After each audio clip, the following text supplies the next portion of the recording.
So what's up YouTube, this is AZ3K GT. I know it's been a while since I've done a 3000 GT video, but for now what's happening is that I'm trying to get the actual car chassis ready for the roll cage that's going to be being put in pretty soon. So I just decided to clean it up a little bit and did some GoPro footage of it, and I just want to let you know what was going on. I'm trying to buy the new seat here really soon, and then a new cage, and then I'm going to start welding the cage and putting in the new seat and harnesses and stuff like that. Engine is planned to be pulled out in September, and hopefully we'll have it done by October, November. So on to that, let's go ahead and show you what we got going on with the car and what I've did to it since the last time you saw it. Because the last time you saw it, I was pulling out some of the interior, like carpeting, but now I've essentially pulled it all out. Because like I said, I'm getting ready to put the cage in. So let's go ahead and turn you around. As you can see, it's all done. If you guys have been watching my IG channel, Instagram, under the same name, you guys know that what it's been looking like. Eventually I'm going to pull that seat out and put it in a new L1P seat, and I'm going to do like a universal 8-point cage, because this car is big enough I think you can do an 8-point universal cage without having too much issue with it. And the fact is I don't have a tubing bender or anything like that, or a shop to get anything done, and I still want to actually put the cage in myself. So with that being said, I'm going to go ahead and send you over to the GoPro camera. Sorry about that, my camera decided to say, oh, well, I have insufficient space available for no freaking reason. It had plenty of space on it. Either way, I'm going to put you guys in GoPro camera. I want to get to go ahead and cleaning up the inside of the car to get ready for the cage that's going in it. Guys, have a good one.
Okay, take two. So today I want to try to get the engine started to be removed out of the 3000 GT. So the goal today is to get the radiator off, the intake manifold, most of the wiring harness, basically get the engine to be removed. So also got to get the heater core hosing out, all the radiator that's got to come out. So basically when I'm done with today, the engine itself would be pretty much ready to be removed. Tomorrow, I'm going to try to get the CV joints out. CV joints and accessory belt off the engine. Then it'll probably be next week for the other guy that's going to help, because it's better to do it with two people trying to lift this heavy thing out of the car, and I got to remove the hood. So once I get the engine pulled, there's still going to be a lot of stuff that needs to be done with the engine. It's going to be bored out 40 over for the new pistons. The 12.5 to 1 Ross piston. I'm going to first port and polish the heads, and then have them sent to the machine shop to have them cut, and have the valve seats cut for 250 oversized valves. I don't think the valves and stuff like that's going to cost that much. It pretty much you can take a machine and drop it in there and cut it out. Do a 3-no valve job, which will probably be pretty quick for those guys. And then what I'm going to have to do is do what I call like the valve piston clearance to make sure that the pistons and valves aren't becoming friends. And if I have a lot of play with the 12.5 to 1 pistons versus these valves, I might shave maybe 10 thousandths, maybe 20 thousandths off the head to give it a little bit extra compression. Probably 13 to 1. That may not even be necessary, but if it's too close, then obviously I won't do it. And I'm gonna do some port and polishing on the intake manifold and the upper and lower intake manifold. Now the ultimate goal is to get an ITB manifold, which I got a buddy of mine who says that I should go to EFI Hardware. I think they're actually an Australian group, to have the ITB manifold made for, which probably going to cost a lot of money, probably $1,700 at least. So won't come easy. And then because of that, I'll definitely have to upgrade to a better ECU. I have the Chrome ECU right now, which is basically a re-engineered 1999 VR4 ECU with the Chrome ECU software on it.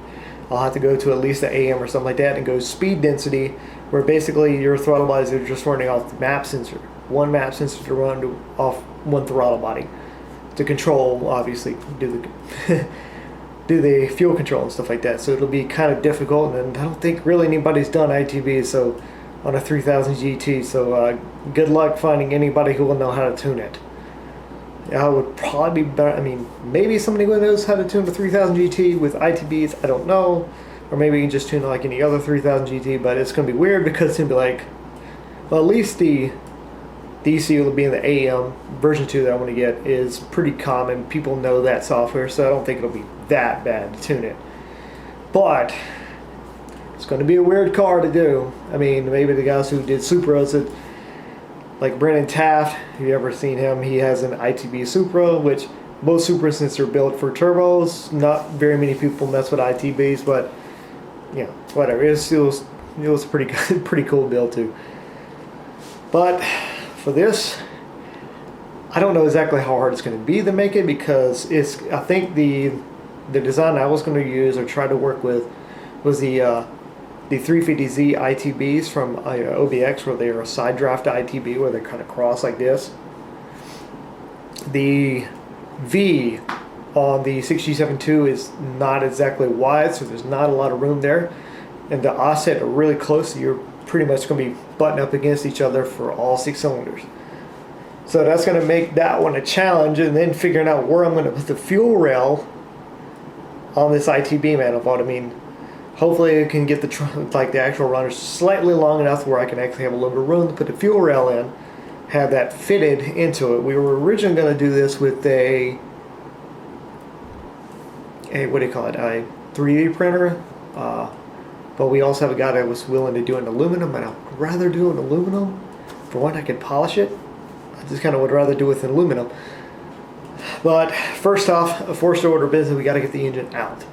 Got to get it mechanically put back together, which is going to be a pretty decent list of parts. It's a 7-pound Fidanza flywheel, 12.5 to 1 pistons, BC625 rods, and the 272 cams. I might actually take the stock ones out and send those off to 3SX to have them regrind. It's like a better grind because I really wanted to get 280 and if better for an NA car, a 280 duration cam. And but if it was what they had, it wasn't like I didn't know. I mean, like I wanted to get a better, like not repurpose a VR4 camshaft, but nobody makes really an SL cam unless you're thinking of sending it off. The stock ones, which I didn't have at the time. I was going to do all that. I'm not going to tear apart the engine twice to do the same thing. So I was like, well, I know I'm going to be pulling the engine out sooner or later. So I figured, screw it. We'll wait till later. We'll pull the stock cams, and I'll decide whether or not to send those off to have them regrind as a better NA, like an NA profile cam. But they have said that the 274, 272 cams for the SL work fine. My issue is where I'm actually thinking is since I do want to run 10,000 RPMs with the engine. I know there's a couple things I want to do. One is to go with either a full-on dry sump system to get the oil out so the engine can spin more RPMs. The crankshaft's probably going to have to be knife edge to help it not get so much resistance from the oil in the pan splashing up. And there's the other thing is too that it's either or with the dry sump system or a billet oil pump gear, because apparently these engines like to detonate the oil pump gear after 8,000 RPMs. The engine was never really designed to return 10,000 RPMs, so. But I think I would rather go with that dry sump system. Of course, that would mean a custom fabricated oil pan, which nobody really makes. A dry sump oil pan for a 3000 GT would have to be custom made, which would mean more money, more time, that kind of thing. I know some places have the upgraded extended range oil pan, which is great for turbos, but we're not talking about a turbo engine here. We're talking about a higher RPM NA engine. So I don't need the extended range as much as I need to get the oil out of the engine entirely. Is where basically only enough oil to keep the engine lubricated is going to be in the engine at any one time. And obviously, if it didn't work, Honda guys wouldn't use it all the time. Where they, like All Motor Fong, if anybody's familiar with him, where he used a dry sump oil system because oil in the engine splashing up actually takes a little bit of horsepower out. Either way, I mean, I don't know if I'm going to be serious enough to even do that. I kind of want to do a track build anyway, which would actually make the need for a dry sump oil system actually that much more greater. I do want to do a track build, track day over here now and again, and I wanted to join into the Clifton Hill climb out here in Arizona, which is obviously it's kind of like Pikes Peak. It doesn't seem to be that aggressive of an actual course when it comes to the actual hill climb. I've seen a couple of races on it. It honestly doesn't seem to be that challenging, but it'd be kind of cool to see a 3000 GT SL in a hill climb. At least to basically like what do you call, shakedown run? And have some fun with it. It'd be kind of cool to see one of those happen in the Clifton Hill climb out here in Arizona. But as far as the difficulty, I don't think it's going to be that bad. But who knows? Once if I do this and the formula works pretty well, where I'm actually turning out a pretty good time with it, might try another hill climb, or maybe do the global time attack with it. At least occasionally. I don't have the money to race that consistently, but if it would happen to basically show up here or something like that, I might well do it now. That doesn't rule out anything where all of a sudden I run into a whole bunch of money, but I don't have it right now. I don't even have a single sponsor, so everything I'm paying out of is paid for out of pocket, so it takes a while. I'm not like loading up a credit card here, getting all my parts, and then paying off a credit card. No, I'm paying everything in cash. It's when I have the money, I'll save up for a long time. When I have the money, and along with all, because I got to take care of the bills. When I get the money, I buy the part. It takes a while longer to save up more money, buy the part. It honestly doesn't take that long, but I know Luckily, the guys who have them, they make videos. People send them free parts. I don't have that luxury. But I'm trying to do the best I can with the car, and it's going to be a weird build as it is. Maybe if it was more of a, what do you call it, like a safe build, like your typical turbo build or a single turbo. I know there's a couple people that did single turbos and twin turbos for the SL, but I'm trying to do a higher RPM in a build. Well, it's going to be weird, and most people haven't even broke to 300 horsepower with it, 300 wheel. So that's going to be a milestone that's going to have to be figured out. I know some people I don't know what I'm talking about, but I think a lot of these people who say I don't know what I'm talking about are myopic. I've built NA race engines before. They were for inline 4-cylinders and V8s. So not a 6-cylinder for a Mitsubishi 3000 GT. They were American cars. And pretty much a lot of what they want to do is try to raise compression, try to make the engine as light as possible on the inside to reduce drag, essentially power loss from drag, and your normal supporting mods and stuff like that, and an intake manifold with the bigger throttle body to help flow as much air as you can and shorten the runners. Finding ITBs for some of the cars that I built were pretty much impossible. They were like old school V8s, but they were using carburetors. So this is a little bit different than what I'm used to, but come on, engine is an engine. It's basically an air pump. If you can get as much air as possible into an engine, and there's a couple ways to do it. You can either do it by displacement, or you can do it by turning up RPMs while increasing the amount of flow through the heads. Where if you want to make all your power down low, displacement is fine, but the more stroke, because I know people like to put stroker kits in these cars. The longer the travel of the piston, generally what that does is increases piston speed. What I don't want is piston speed. The reason why, because when you increase the piston speed, it also takes that much more to stop it, so you're going to start lowering your RPMs, your actual maximum RPMs that you can achieve. What I want to do is try to make the engine as light as possible. The bore and stroke, I was measuring it out and stuff like that. The bore and stroke are roughly the same, so it's a relatively short stroked engine, so I think it would actually be pretty good with a higher RPM build. But what I think is really hurting the car is like when you start hitting like 6,500 or 6,000 RPM in this engine, you start losing volumetric efficiency, and your volumetric efficiency at its peak on this engine was only 68%. So my plan is to try to increase as much airflow as you can to burn as much fuel as you can at the higher RPMs when you would normally start losing that volumetric efficiency by increasing the amount of flow into the engine. Airflow, with fuel injection, you can basically turn up the amount of fuel if you want, as long as your injectors and your fuel system supports that. So adding more fuel is not that big of an issue with this car. The issue with the car is getting enough air. The longer runners with the VR4, that long skinny runners with that VR4 intake manifold, really more or less built for low end torque. It's really good for a turbo car that's off boost. It's long skinny runners, so it's really good for off boost. But once you start getting up into high RPMs, you start to choke off the engine, which is why you start losing your volumetric efficiency at like 6,000 RPMs. So the best way to remedy that is to shorten the runners. The ultimate remedy for that is the ITBs, where basically you have full access to air, you have extremely short runners, and you have one runner per cylinder, and you don't have to worry about a tank and the harmonics of the air coming back up and bouncing up back into the intake manifold and causing it to not flow as much air, because it's essentially trying to fight when the valves close, the air sends a shockwave back, whereas it builds up pressure right there, and it kind of reverberates through the intake manifold and causes a kind of what they call pumping losses. So remedy for that, to increase your volumetric efficiency, is to either increase the surge tank and shorten the runners, or go ITBs, which are going to have really short runners anyway.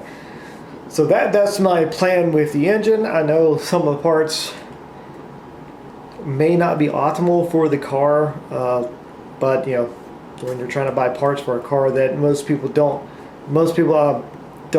do in a build. So most people seem to be extremely myopic with it. Whereas like, there's only one way to make large power numbers with the Mitsubishi. I'm like, well, the numbers itself is not necessarily everything, especially when you're trying to do a road course build.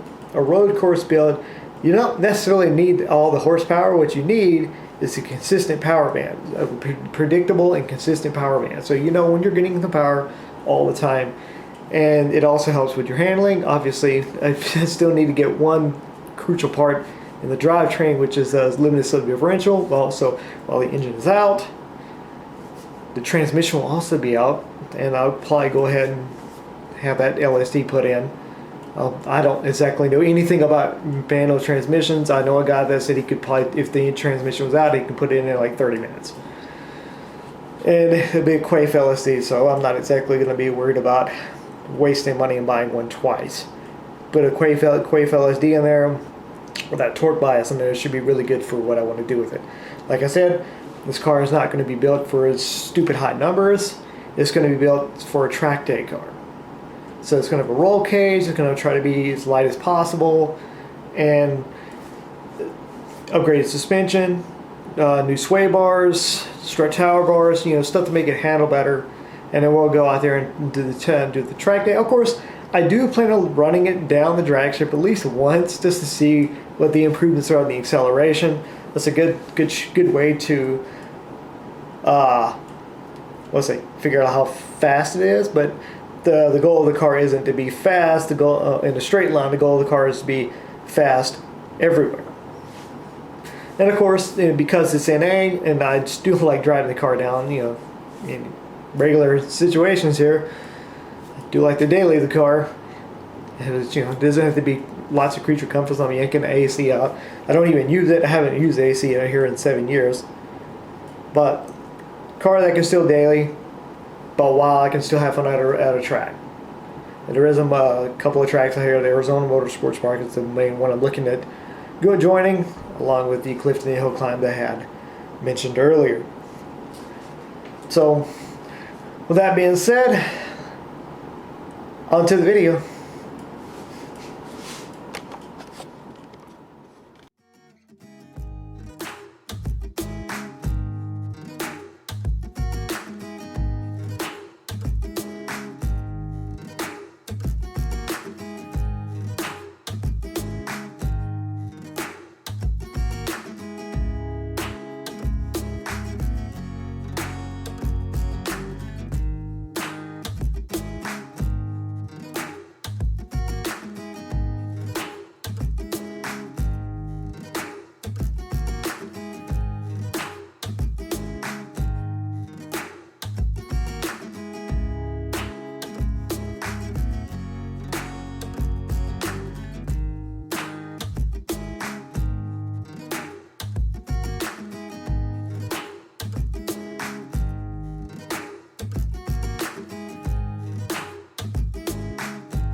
Alright, so I managed to get most of what I wanted to get done today. Got the intake manifold off, the radiator out. I did manage to break the fan shroud, so I guess I'll have to buy another one of those. You know, like, it was like apparently really brittle because when I pulled on it in the amount, it just took a big chunk out of it where my hand was. So there's that. The other thing is managed to get like 90% of the electrical harness off. So it should be pretty much ready to come out along with the battery and the actual cold air intake itself, which is more or less a hot air intake. That's going to have to be adjusted for later on. So that being said, if you guys do like this content, please leave that like and subscribe, hit the bell, and I'll see you later. This is AZ3KGT signing out.